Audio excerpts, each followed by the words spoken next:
Hi everyone, we are very excited to be here today and to welcome Mr. Harvey Alston to our school. Over this past summer, Shannon and I attended the New England Student Leadership Conference, a 4-day event which focused on positive values, sportsmanship, and the importance of teamwork. We truly had a great experience and left feeling very inspired. The most rewarding part of the conference, however, was listening to Harvey speak. We will let you see for yourselves how he manages to energize every person he meets. There is no doubt that when you leave here today, you will feel a new and refreshed sense of motivation.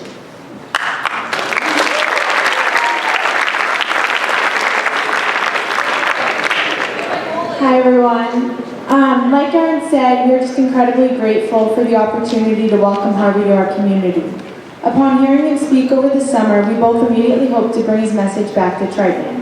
Everyone, from athletes to artists to those in the marching band, will benefit from Harvey's enthusiasm and unshakable optimism. Our hope is that starting today, you too will be motivated to bring this energy back to your classes, your clubs, and your own sports teams. We have had a great start to both the school year and our fall sports seasons. Let's use today as inspiration to be even better tomorrow. Thank you again to Mr. McGinnis for going out of his way to organize this event. And now I would like to introduce Mr. Harvey Alston.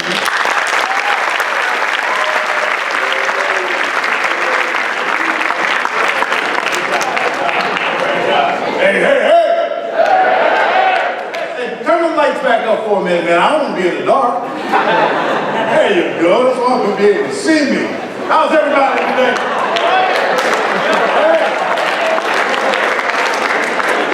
I tell you what, you two guys right here, take off your little bags. Hey, come on up here and help me out, man. Yeah. All right, over here on this side here. What we like to do is, a lot of times you get speakers and so forth. You gotta say, well, hi, how are you? Welcome to our program. We're not gonna do that. We're gonna have a little fun. So what we're gonna do is a little energizers at first to make sure everybody is ready for today. So everybody on their feet. Everybody on their feet. All right. Rub them like you love them.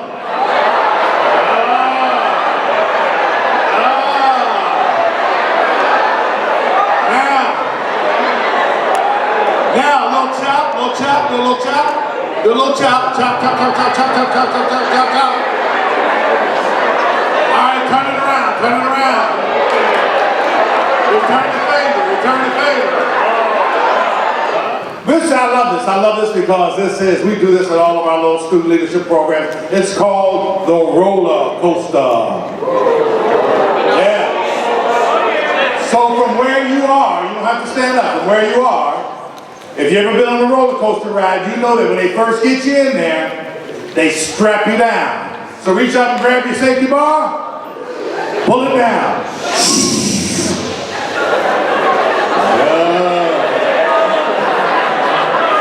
You ever been on a roller coaster ride? Yeah, you been on a roller coaster ride? If you don't like this one, it's tough, because you locked in now, okay? All right, ready? Lean back in your seats a little bit as we chug up the hill. Chug. At the top, Chug.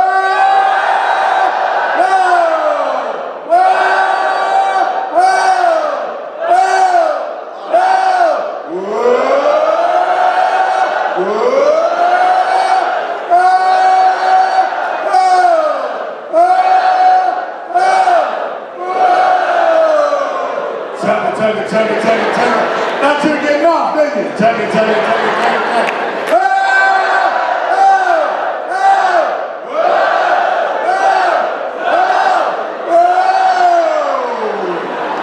Got him on the corkscrew. All right, then you finally land. And if you haven't thrown up on the people beside you, okay, then you know that this was one great ride. Give these two guys a big round of applause.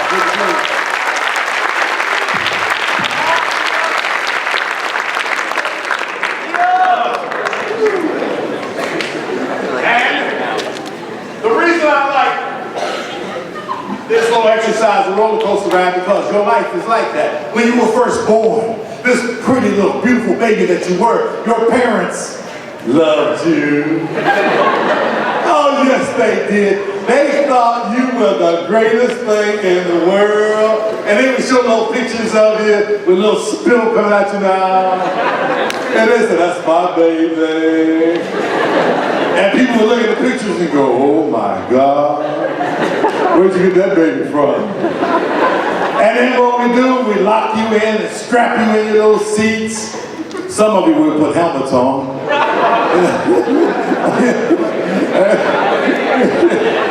Right here, yeah. But the thing about it is, I'm just kidding, but the thing about it is, it was so nice because you were loved unconditionally. No matter what you did, no matter how bad you screamed at night when you got the earache, no matter what you did when you got the little cold, you couldn't sleep, or you'd wake people up at 3 o'clock in the morning, they would get up, wipe their little eyes, and go see what's wrong with you because you were precious and they loved you until your personalities came in. And then around about 2 or 3 years old, when you hit the terrible twos and your little personalities kicked in, oh, they began to fuss at each other. That child's just like your side of the family. Takes after everybody on your side. And then, no matter who we are, what gender we are, it doesn't make any difference. There are certain sets of little personalities. Either you're a little frilly or you're a little rough, and we can tell what it was. You're little rough guys, man. Hey, they start flushing their toys down the toilet. And your parents say, he's gonna be a plumber, And then sometimes we have the little people that have the dress up and the lipstick and the fingernail polish and oh, they're just a girly girls. And then by middle school, your attitudes really kick in. Yes, you start gossiping among each other. Some of my girls start telling lies on each other. You know who Susie and Becky are. Yes, they're just a little bit pregnant, you know that? No such thing as a little bit pregnant, they say it. And then you start gossiping and saying mean things about people. And us guys, we lose our brains. We become, you're not talking to me, are you? I didn't do that. I was looking at you. I didn't do it. Oh, and then by the time you get to high school where you are now, we ask you to become these great leaders in the world that we want you to be. We tell you about all of these great qualities, about honesty, and integrity, and dignity, and respect, and treating each other right. Except something's just a little bit wrong because what we all, and coaches and administrators all talk about on television, they show the exact opposite. And they reward people and give them money and television shows for doing things that we ask you not to do. We ask you to come to school and dress appropriate. Don't run around half naked. But who do we give the money to? The half-naked Kardashians on television.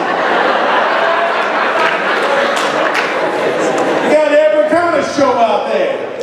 We ask you not to slur the language, to use it proper and talk with dignity and respect. Who do we give the money to? Honey Boo Boo out there.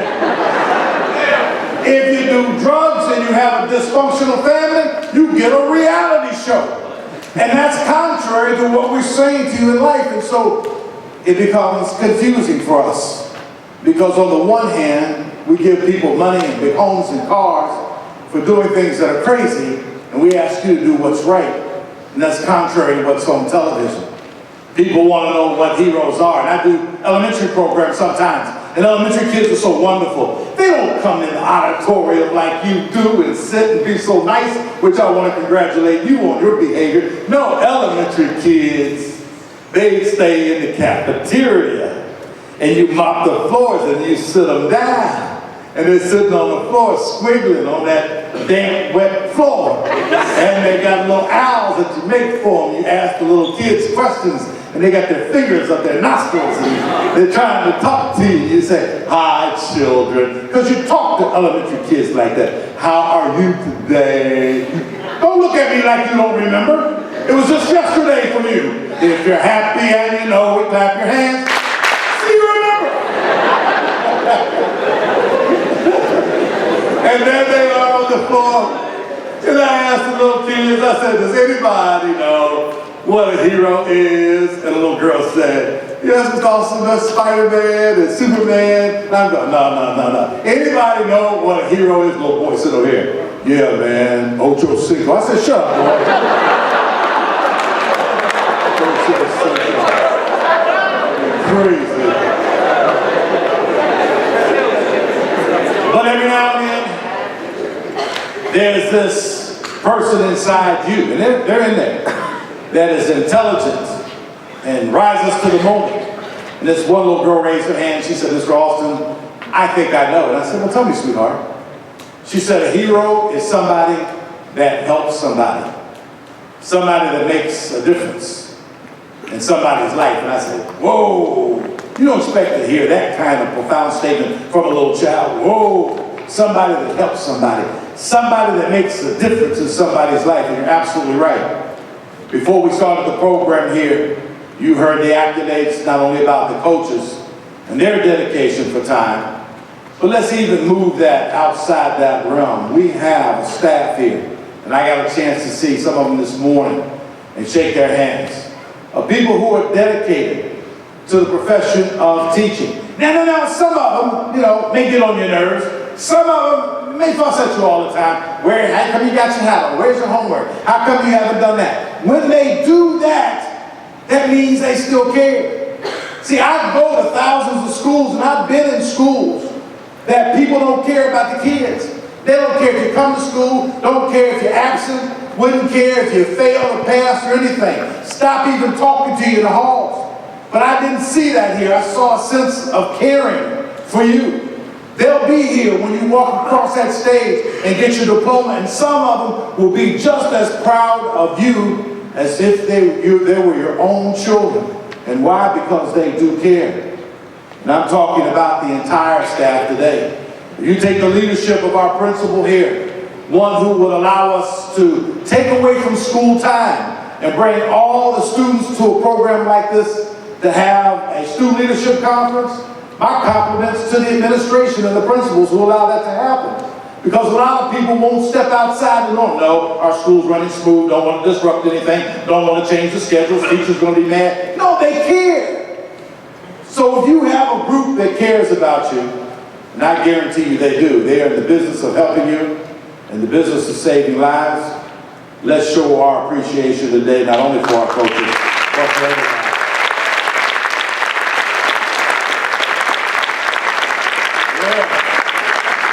Now you get a chance to pick on you again. Come on up there. How you doing, man? What's your name? Joe. How you doing, Joe? Joe, there are 5 cards over here, Joe. And I'm going to have you get all 5 of the cards. And then I want you to pick 5 people out of the audience, because you don't have to hold one, Joe. And then, Joe, what you have to do is I want you to pick a variety of people out of the audience. So I don't want you to pick in the 5 guys on the front row here, okay? Now, what I mean by variety is somebody that's different from what you look like, okay? You know what diversity is? I didn't think so. I think diversity means finding that 1 or 2 black people that are in here and getting them on stage too. Okay? Do that, all right? Just one of them, okay? All right.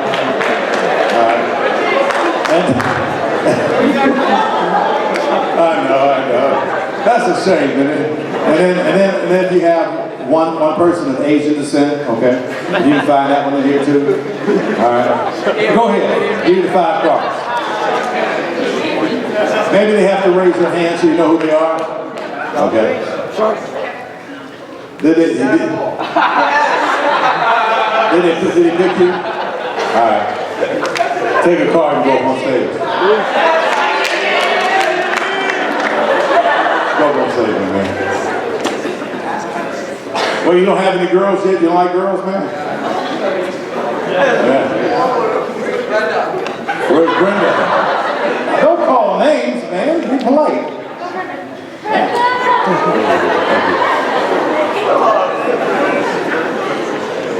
There she is. One more.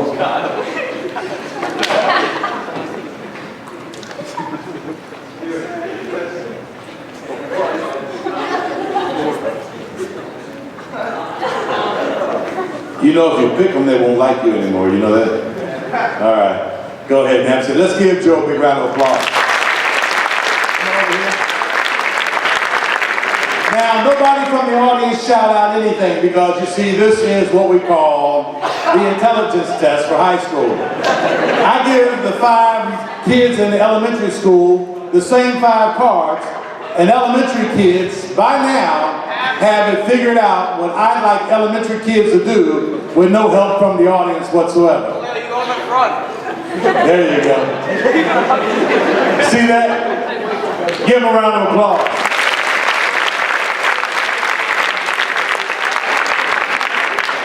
Who moved first? Stackbone. Stack. Okay, all right. I just wanted to see that who moved first. Sir, what's your name right here? Louis, come on up here, Louis. Louis. Hey, how you doing, Louis?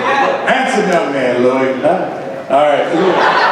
Oh, you agree with me? A little bit. All right, Louis. Can you see that up there?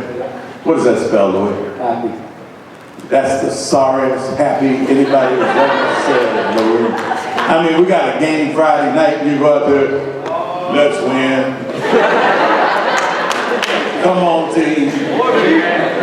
We can win. And you the quarterback? You the starting quarterback, that's all you give me. That's all you got. You got more? Louis, what does that spell? Happy. Louis, look, I mean, your own team can't even hear you. All right, wait. There we go. We're gonna win, team. Hike the ball. Come on, Louis. You want the microphone? I can't give you the microphone. Because I don't know what you might say. You might get us all fired. You might not be starting Friday night. I give you the microphone, Louis. All right, Louis, what does that spell? Happy. Sit down, Louis. Give me a lineman. Where's my lineman down here? Come on up here. Come on. Come you. Get up here. Get up here.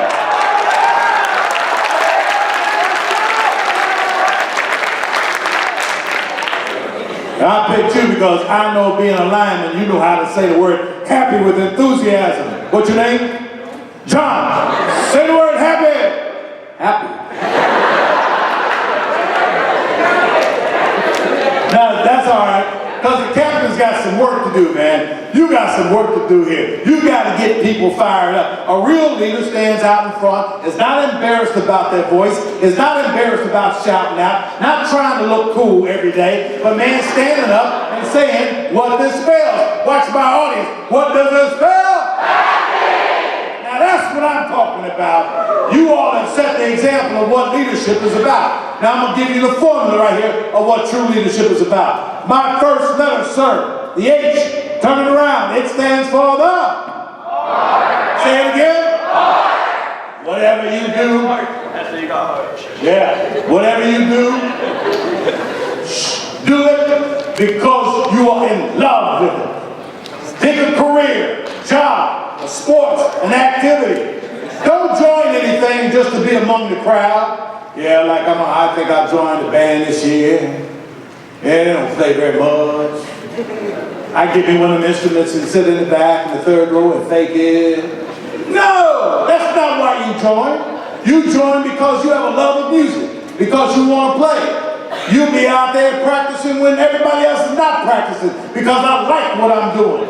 And I'll be better off than anybody because I find joy. It won't be a misery. See, that's what happens to people. And it happens not only to you, it happens to our parents also. Some of us have parents who have jobs they can't stand, so they become miserable in the morning.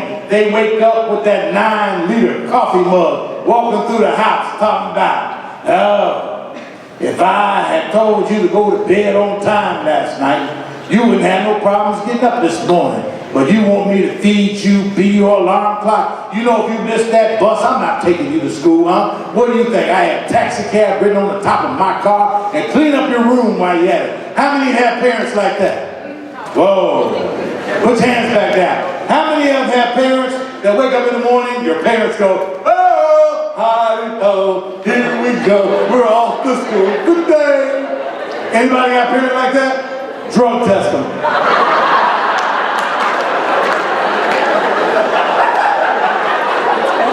I'm just kidding. I'm just kidding.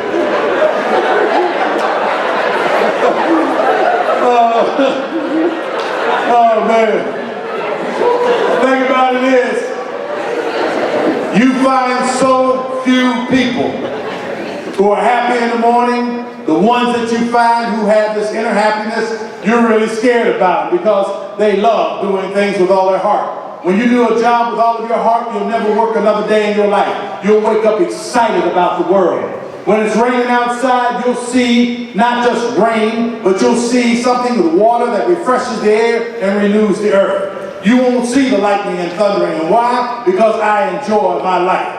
When you enjoy your life, every day becomes like a holiday for you. And you don't just look towards for Friday, you look forward to every day, the Monday, the Tuesdays, and the Wednesdays of your life. And you never wake up singing that commercial, running through the halls, talking about, it's Wednesday, it's hump day. Because why? Every day is a great day for you. And that's what we should do. Learn to do our job, as I said, and do it with all of your heart. All of your heart. My next letter, turn around for me, please.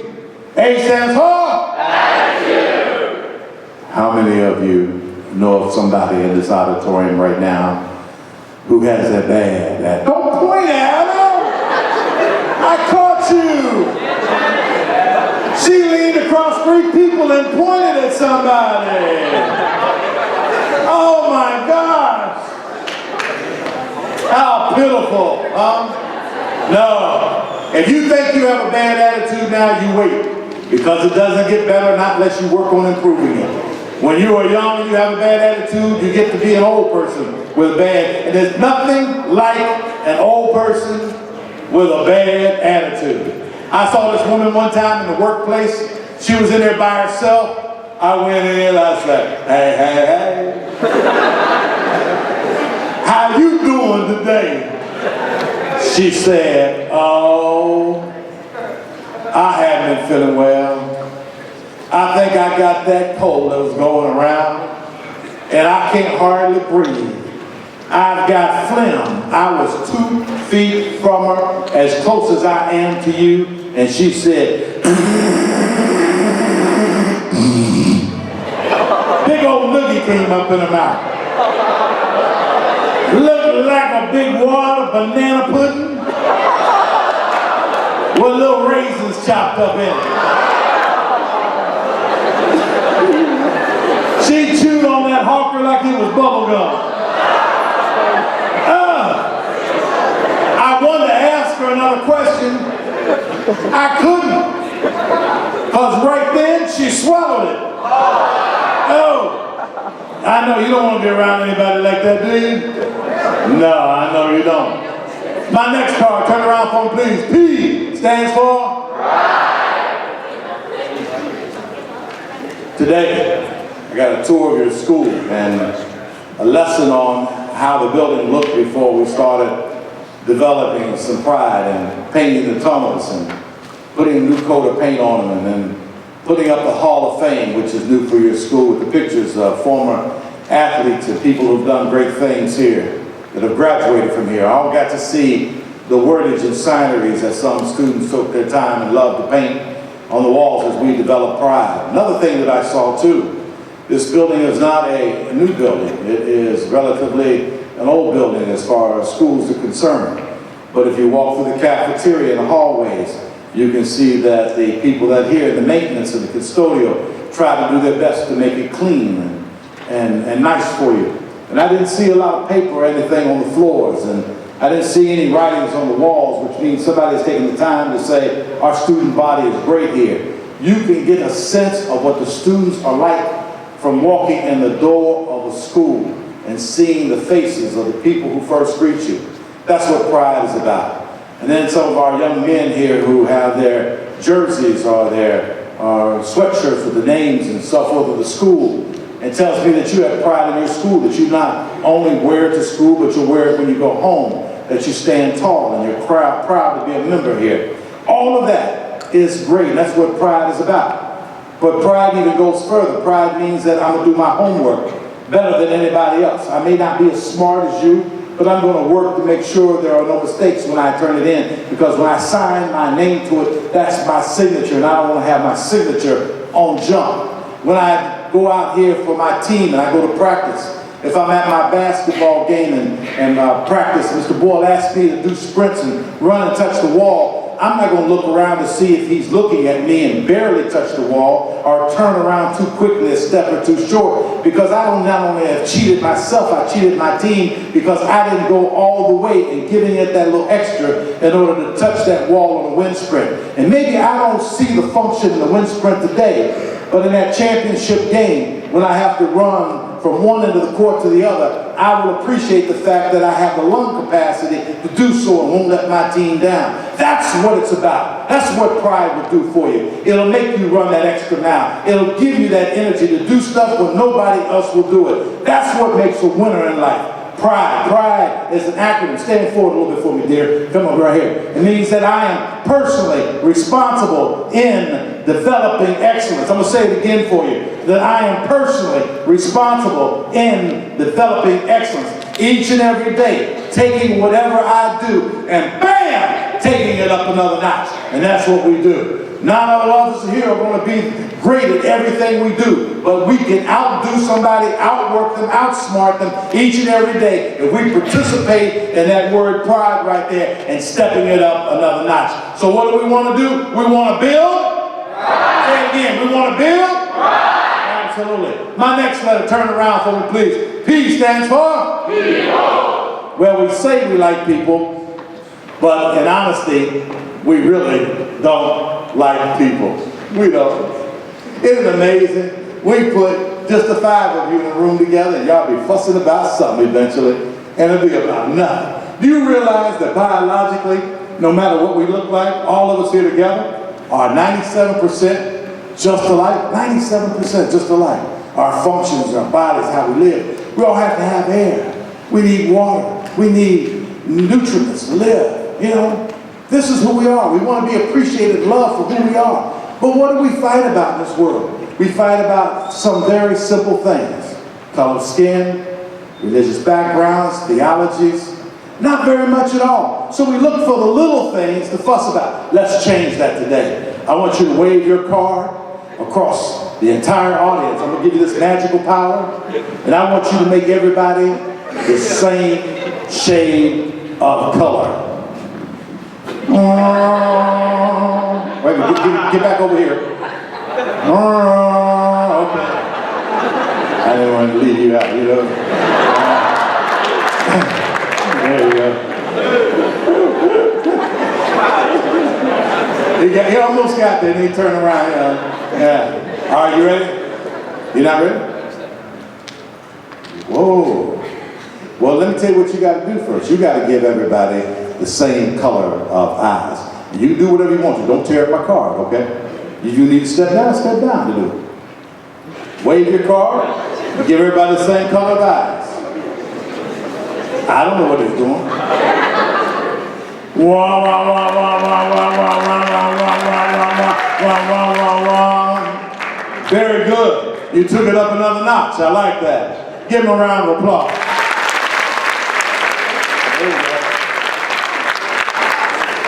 Oh, you got the difficult one, okay? Here we go. You've got to give everybody the same religion. Wave your card.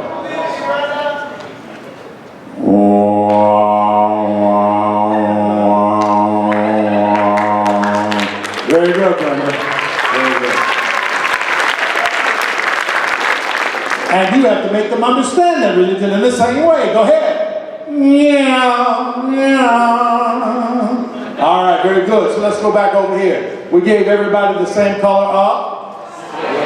Same color up. In. We gave everybody the same color up. We gave everybody the same religion. And we made them understand that religion in the same manner. And now, do you think we can all just what do you think? Get along? No. I tell you what we do. Tall people would unite. Yes, we would. We would build shelves. Put stuff way up high. Get up there, guys. Yeah. Put a quota on ladders so nobody can buy them, okay? Yes, we would. That's what we do. Big guys would block off the lines, the buffets, the donut shops. We would eat up all the food. Right. And you know what we do? We starve these little skinny people to death. All right? Are you ready, Brenda? People with a lot of hair would unite. What are you laughing for? All right, now I'll skip you. I'll go down here then, okay? You just so tickled. Look at you. I'm embarrassing you. All right, are you ready?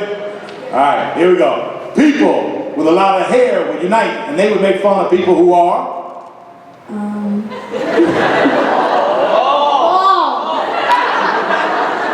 You let them talk you into saying that? Look at me. Think I got hair? You just hollered that out? What's wrong with you, girl?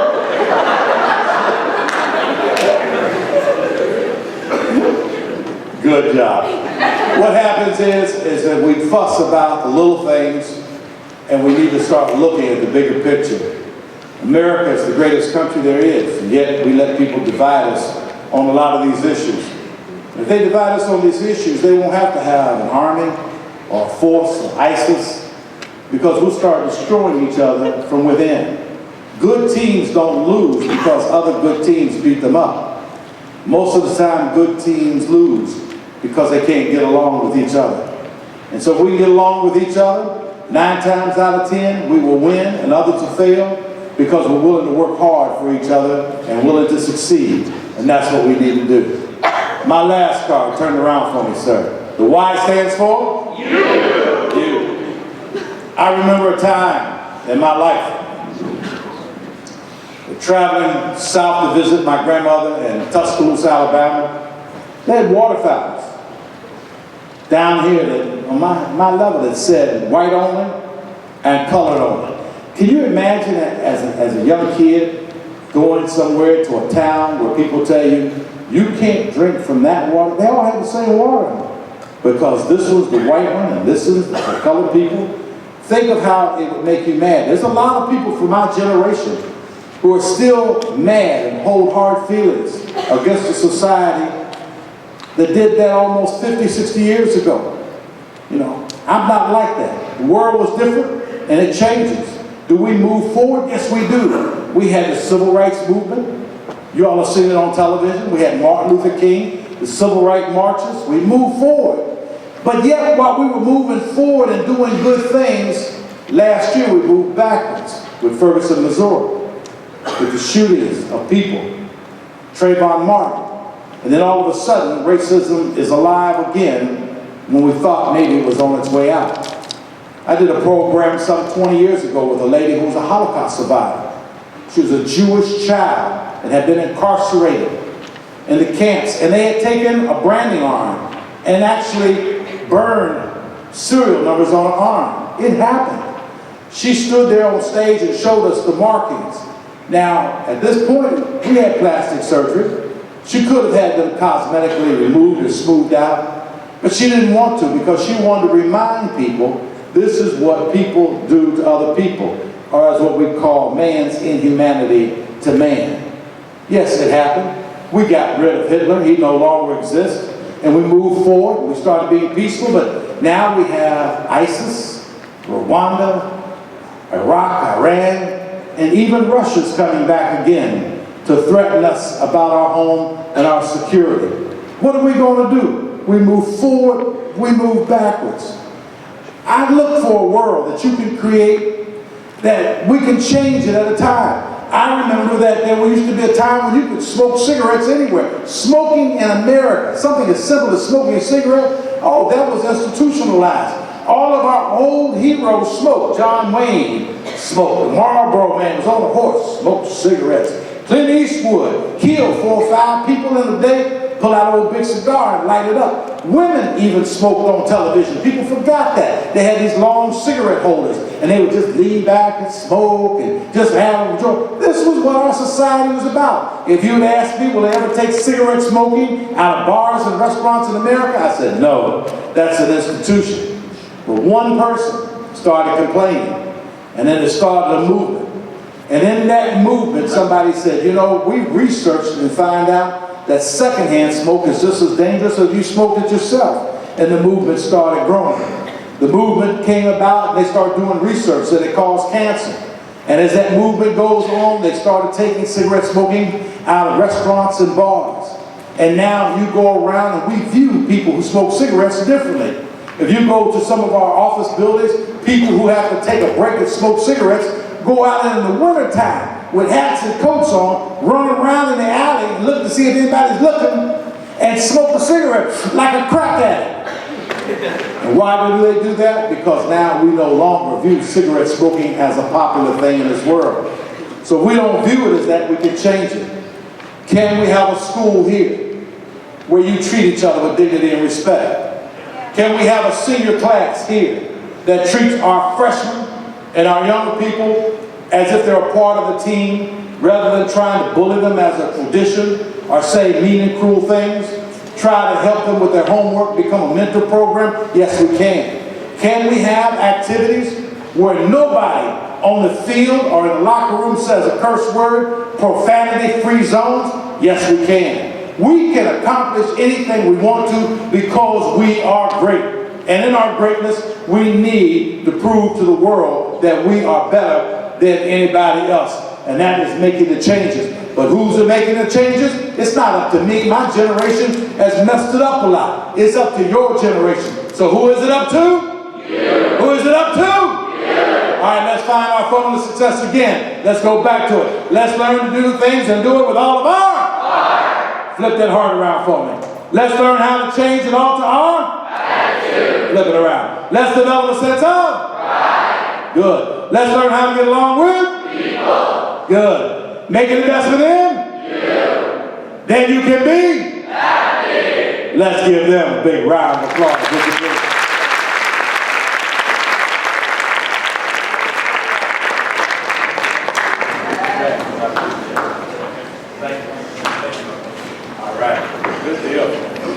All right. Let's give it up one more time for them while I work my way downstairs.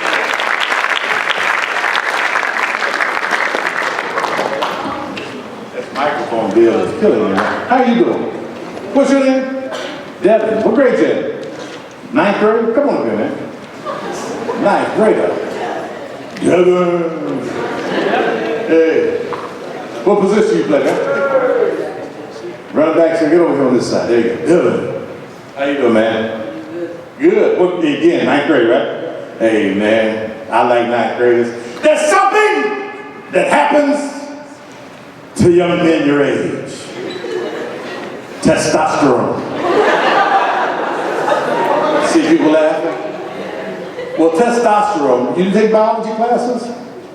It's a male hormone, okay? All right? What's your language, son? And I want you to explain to this audience in clean language what you think testosterone means.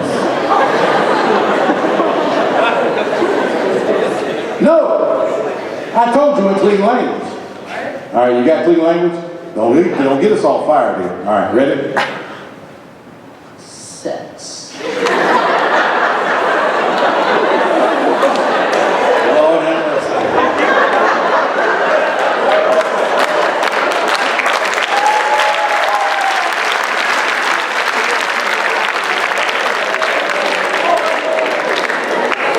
See, all of our school programs,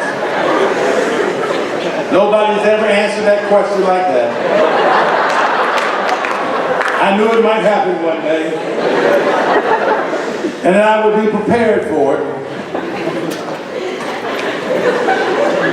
But he is right. See, we come to our schools, we'll talk about the anti-drug program, and so you've heard that one over and over again, and pretty soon it's become dull to you. And you say, yeah, I want the drugs, yeah. We come to the program, we tell you about all kinds of other programs, about not texting, not driving safely, and promise, and doing the right things. And all of these, don't get me wrong, all these programs are good. But not many adults will tackle the subject matter of what you call sex, okay? Or what I call hormones, because it will, not only for males and females, it will knock you off your ladder of success. So why am I going to college? Because my girlfriend's going to college over here. But she ain't going to be your girlfriend long. So you're going to college for the wrong reason. Well, why are you going over here? Because my friends go over here. But they won't be your friends long. So you're going for the wrong reason. Our hormones kick in and start making us think that things we do are right when they are not right. And that's what they do. So I'm going to give you a fun example, so watch this one here, all right? Now, I just want you to imagine this, okay? There's a hottie in your class, boy. She's fine. And just like many of our hotties that are here, they tried to bend the dress code a little bit. And this girl did. She came in and put a pair of those Lulu pants that was so tight that if you had a dime in the back pocket, you could read the date on the dime. And girls do that because they want attention. So here she goes. She says, can I go to the pencil shop now? And she starts walking like this. What-a-do, what-a-do, what-a-do. Because I know he's looking, and I know that's what's on his mind. So she sharpens a pencil like this. And all of a sudden, all your intelligence leaves. And the teacher sees you and says, hey, what's the answer to the, and she knows you're not paying attention. What's the answer to the problem on the board? And you have now become the Scooby-Doo of the classroom.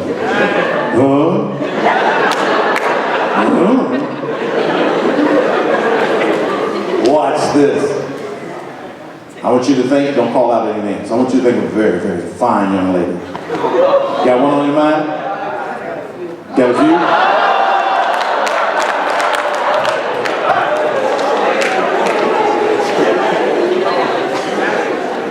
How many years have you been in school? 9, 8, 10. No, you take us to that. But no, here's the thing about it. See, what I clouded your memory, and I wanted to use that as an example. Now let's get serious about this, okay? You're in the 9th grade. What would you like to be when you grow up? Football player. Football player. Okay, no profession, just a football. You won't make it into the pros, right? You try? Okay, all right. Well, let's run this by, okay? Right now you're in the 9th grade. You're doing really good. Things are all right. You gain a little more weight, you get a little bit bigger in size. By the time you get to be your senior year, we have built a stadium here.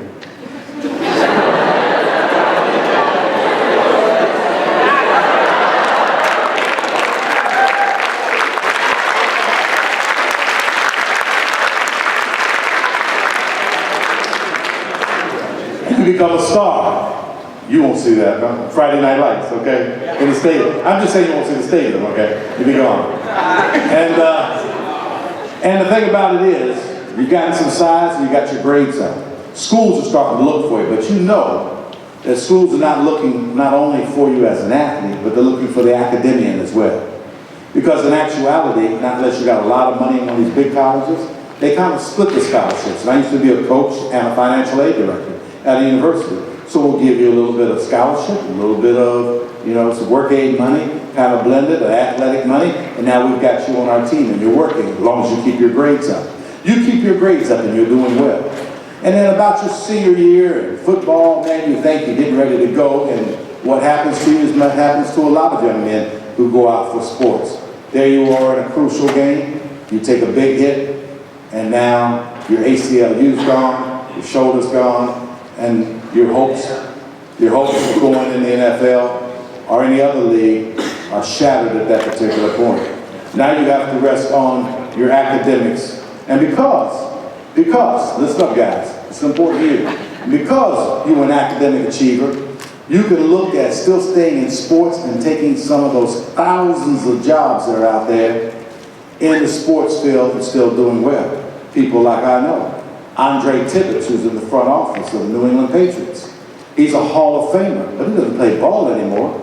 He's helping run the New England Patriots program and helping sell tickets and staff and everything.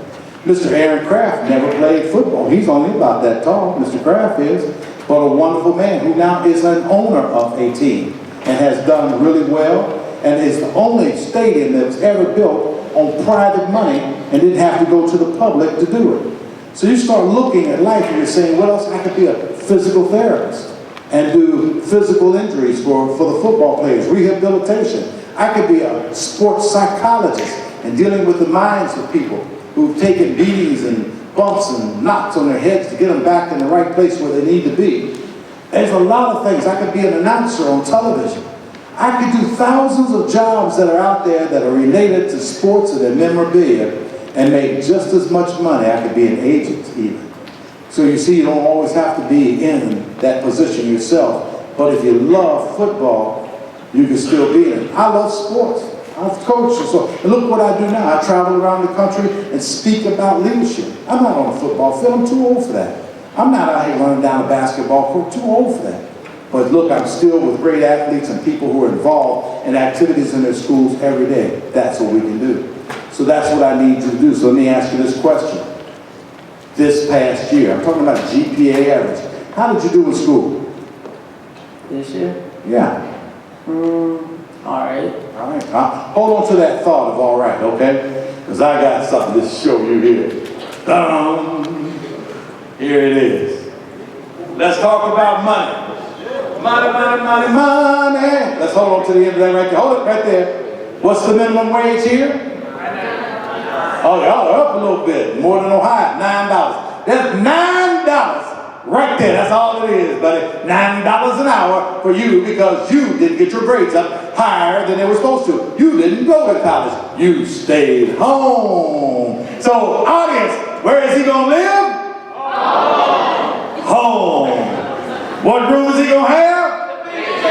The basement. Your parents are not going to love you. They stuck you in the basement of their home. That's right. And just like the pet now, they open up the basement door and throw food down there to you. All right. Hey, let me ask you a question. Because you know the boy's oversexed, because that's what he was thinking about. Is he going to have a girlfriend? No. No. Because there's nobody here going to date a broke person, okay? Living in their mama's basement at home. All right, okay. Hey, is he going to be able to take somebody out to dinner? No! He's going to be able to go to McDonald's and split a Happy Meal. Is he going to be able to pick her up in his car? No! No, because he's going to have to get 2 bus passes. One from him and one for her at $9 an hour. And that little girl that you had on your mind that you thought was so fine that you were thinking about, she went to college. And you're going to miss her. And when she comes back from college, I can visit it now. You're going to go by to see her when she comes home for Christmas break. Then you're going to knock on her door and say, hey, Becky, how you doing? I brought you a pizza. And that'll be $9.95.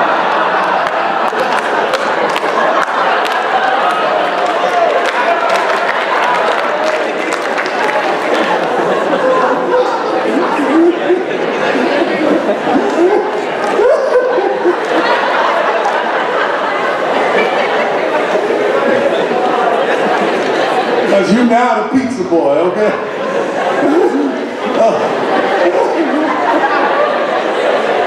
All right, here we go. Let's take that vision up a little bit more though. You did go to college. You earned a little bit of money.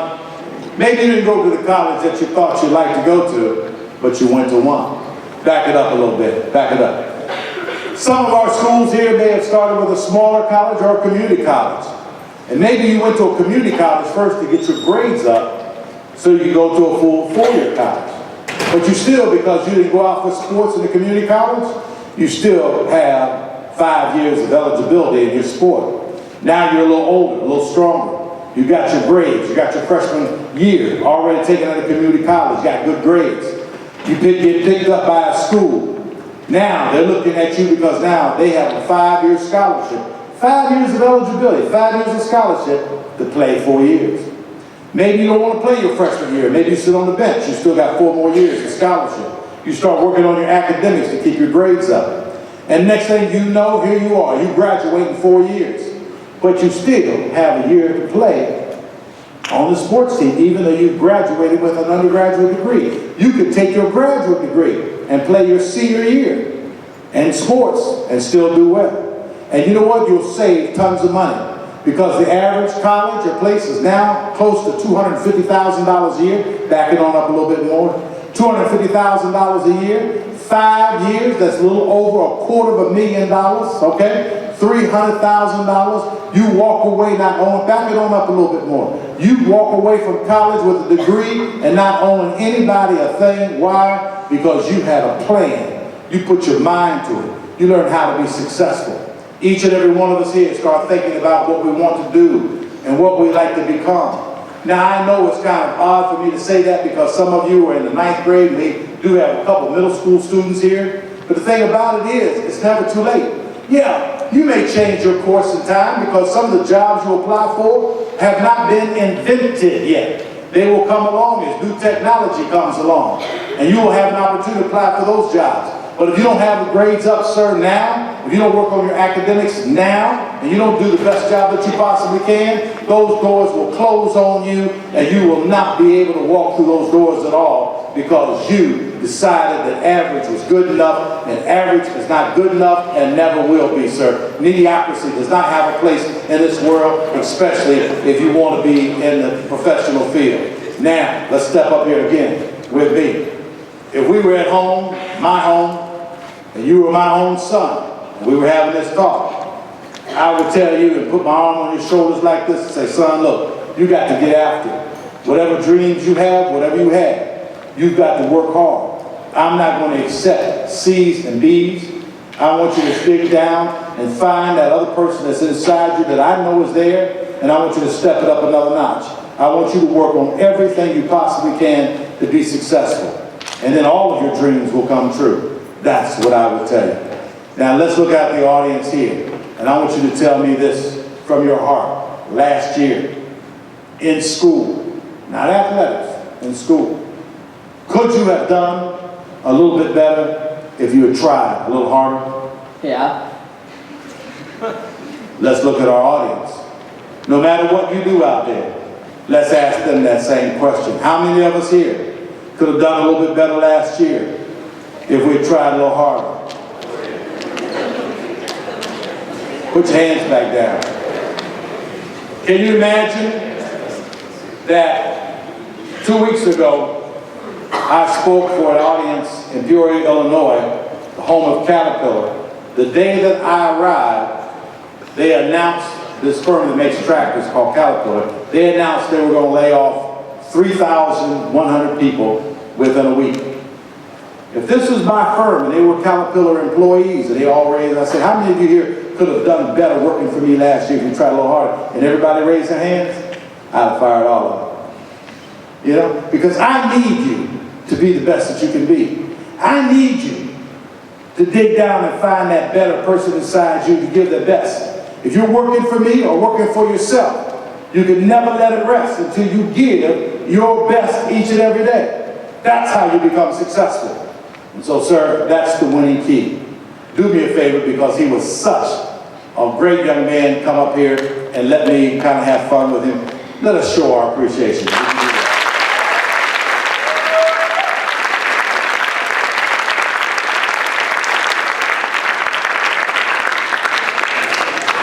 Not often that you find somebody that's honest like that and would talk to us in the manner that he did and say, and let us know that he can do his best. So I really do appreciate that. Each and every one of us out here stepping it up to another notch. I had the very fortunate opportunity to meet some outstanding people in my lifetime. One of which was a lady named Wilma Rudolph. She'll be in your history books. Wilma Rudolph was a fantastic lady. She grew up in a little town called Clarksville, Tennessee. She had a form of polio. And she used to hobble out onto the playground. She'd ask the kids, can you play with me? Boy, y'all could be so cruel. Some of the girls and guys said, ah, go on, cripple girl. We don't want to play with you. You can't run. She went to her favorite teacher. Something like we have right here, and said, I can't stand this school. I hate these kids. They're always picking on me, always talking. This teacher stopped her dead in her tracks. She said, look, child, don't pay any attention to them. You could become and do anything you want to if you put your mind to it. So she said, huh? I'll give it a try. She said, I want you to exercise your legs late at night to make them stronger. So she did, over and over, until finally she didn't have to wear those braces. By the time she got to the 9th grade, she was jogging to school every day. So excited. She thought she was bad now. She tried out for the girls' basketball team. She'd grown to be 6 foot tall, but her legs never got big, so she weighed under like 100 pounds at 6 foot tall. Skinny. So now the kids called her skinny. They called her Skeeter because her legs looked like little mosquito legs. Yeah, but she came back. Her senior year led her high school to an undefeated season. Won a full scholarship to Tennessee State University. They saw her participating in track. They saw her there and they asked her to participate in the Olympics, and she did, and she became the first lady to ever win 3 gold medals in track and field. Wilma Rudolph, born 1 out of 22, a crippled child born into poverty. I know if she can do it, say with me, I know that you can do it. I know if she can do it, I know that you can do it. Say it again, I know that you can do it. Only if you are willing, just willing to try. From my hometown of Columbus, Ohio, there was a young man who dropped out of school in the 9th grade. Told his counselor, I hate this school. And why did he hate it? Because when he was born, his foster parents put him up for adoption. And then those parents that he had then, hey, they gave him away. And here he ended up in the 9th grade with being in 2 or 3 foster homes, no parents, no nothing going on in his life. And again, he sounded out to an educator and said, I hate these people. My own parents didn't even love me. Well, this good, kind-hearted counselor said, son, you have to look at this as not being a stumbling block, but as a stepping stone, and move forward. So he did. Went into the restaurant business. Started his restaurant, his first one at 257 East Broad Street in my hometown. His name, Dave Thomas. His restaurant, Wendy's. Before he passed away, he had over 4,000 restaurants nationwide. I went to visit him, and he even had me out on stage. We were doing some leadership programs on stage. Here he was. They gave him the microphone, and he was talking to the kids about how wonderful education is. And one little middle school kid raised his hand and said, Mr. Thomas, if his education is so important, why did you finish school?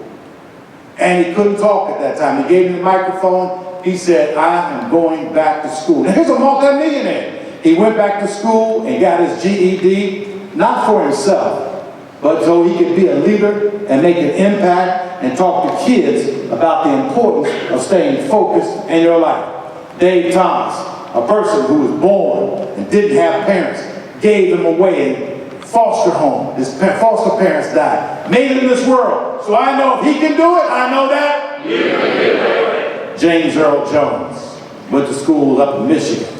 Stuttered so bad, kids were falling outside and said, hey James, how you doing? Not to ask him, they didn't care. They wanted to hear him stutter. And so when he started stuttering, all the boys would fall out laughing. They thought it was funny, making fun of old James. He became a self-imposed mute, wouldn't speak to people because he didn't want them to hear him stutter. But again, another kind-hearted educator came along. Understand, these people weren't a speech pathologist or anybody great like that, just a great teacher who said, son, I'm going to give you a sentence to say. I want you to practice it over and over. Wrote it down on a piece of paper for him. It was from Shakespeare, the words, to be or not to be. He'd say it over and over in the mirror, to be or not to be, until finally he could say them without his jaws quivering. You'll recognize him from one of my favorite movies. He sat on the bleachers in the Field of Dreams and said, build it, and they will come. In Star Wars, he said, Luke Skywalker, I am your father, as the voice of Darth Vader. And he was also the voice of Mufasa in The Lion King. James Earl Jones, a stutter, fought his way back against the odds. Don't you know, if I know he can do it, I know that you can do it. You can do it. Only if you're just willing to try. And that's all I'm asking you today, is to give it that little extra in your life. And if you do, we're all going to be successful. So today, when we talk about leadership, people want to know what the test of a leader is. What is a leader? Can anybody tell me? Can you sum it up? We talk about leadership. What is leadership? Huh? I'll tell you what it is. Test of a leader. It's the fight that you make. It is the grit that you daily show. It's the way that you can stand on your feet and face numerous bumps and blows. See those cowards over there, they can smile when there's not too few, and nothing that their progress bars. But it takes a true leader to stand and cheer, even when the other person starves. See, it's not the victory after all, but it's the fight a person makes. A person who's driven against the wall, bleeding, bruised, and pale, is the one who wins in faith to fight, because you're not afraid to fail. It's the summit you mount, the hurdles you bar. It is the shock that your courage stands, that tests your mettle and prove your worth. Hey, it isn't the blows we deal, but it's the blows that we can take that shows if your stuff is really real. That's what leadership is about. Today, from here over, everybody can see my arm from here over? Over here, your word is the word good. Say the word good. Good. Okay? Over here, from right where my arm is over here, I'm trying to split it up right. The way over here, your word is the word better. Say the word better. Better. And group in the middle, don't say it yet. Your word is the word best. But I want you to think of it as if I just threw a bunch of chocolate candy out to you. And in the chocolate candy, it's that 90% cocoa. It had creamy caramel on the inside. And I want you to bite into it and hold it till I get back with you. All right, over here. Good. Say the word good. Good. All right, better. Show them what to do. Say the word better. Better. That's better. Good. Come on. Let's show better what to do. Say the word good. Good. Oh, better. Oh, better. They came after you now. They didn't hold back this time. Say the word better. Yeah. Uh-oh, uh-oh. Come on, good. Say the word good. Good. They getting after you, boy. Say the word better. Yeah. All right, watch this. Swallow the candy, swallow the candy. All right, my favorite group over here. All right, your word's the word best. Say the word best. Yeah. That's what I'm talking about. What happens to us? Lesson. You're gonna like this. Here's the lesson in life.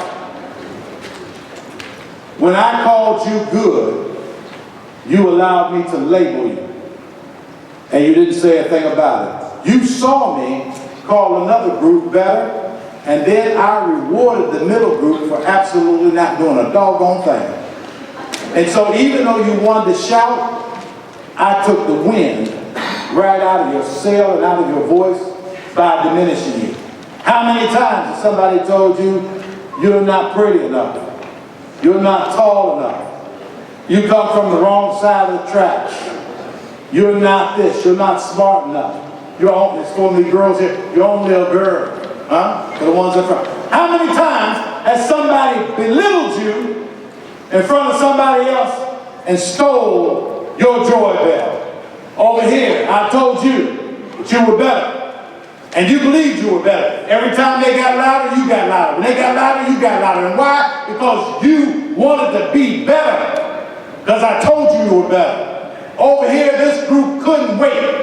And don't get me wrong, I saw somebody in this group over here trying to get your people to stand up. That was you, right? Thank you.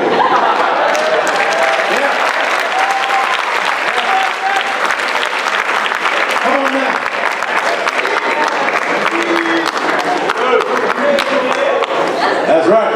I saw you. I want to let you know that I saw you. You were trying to encourage this whole world of girls to stand up. No, I'm too cute to stand up today. I want to stand up. But you had the guts to be able to do that, so my hat's off to you, sir. All right? I appreciate you. Go ahead and have a seat. Thank you so much.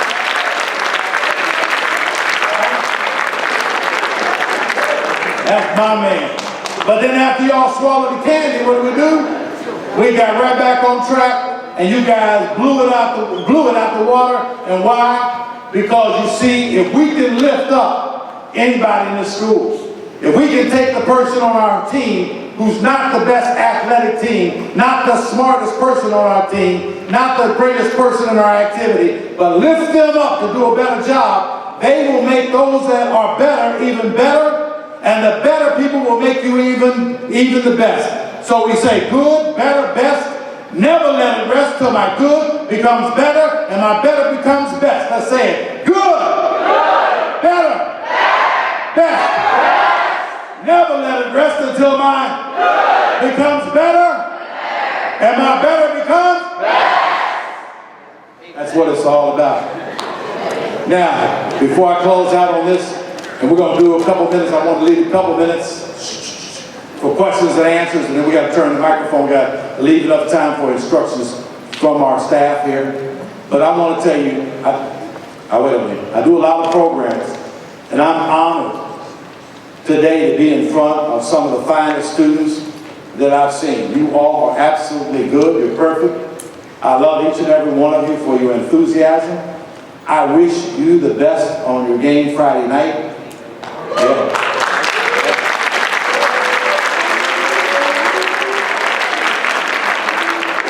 And what I like to see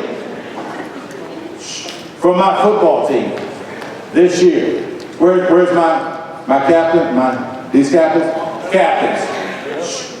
I want you to dedicate one night during the winter that your football team, every one of them, go to one of our band rehearsals, band performances, sit there as a team and applaud this band for being out with you on the field, regardless of what the weather's like, rain, snow, whatever it is, they go out and do a job.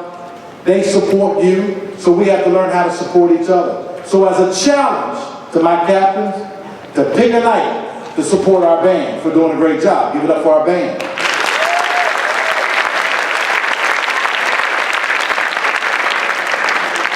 I know that we play a lot of basketball games, but I want our basketball players in their off season to pick a night and go support one of our activities that maybe somebody doesn't hardly go to.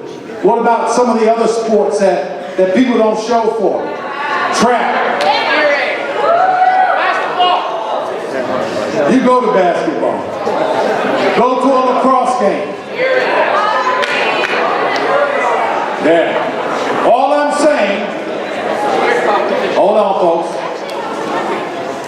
all I'm saying is that there are larger sports who get more revenue, who have more people coming in, but there are people who are practicing and working hard, and just as hard as you, to do the other activities, and we are a family, and we need to support each other. That's my gauntlet that I throw down. So everybody here, if you're the best, say with me these words here. Repeat only the word best when I raise my hand. If you can't be a pine on top of a hill, then be a shrub somewhere in this valley, but be the best little shrub on the side of a river. You can't be a shrub, then be a bush. If you can't be a bush, be one single blade of grass below by some highway. Happy you'll make it. If you can't be a muskie, then be a bass. Just be the best. Be the best bass in the lake. If you can't be our captains, then be part of the crew. Because there is a job out here for each and every student to do. Now some days we'll give you this greater work to do. Some days we'll give you some lesser work to do. But the task that you must do is near and it's clear. If you can't be a highway, then just be a trail. If you can't be the sun, then be a star. See, it isn't by our size that we win or we fail. No, you must be the absolutely very best at whatever you are. Thank you for having me here.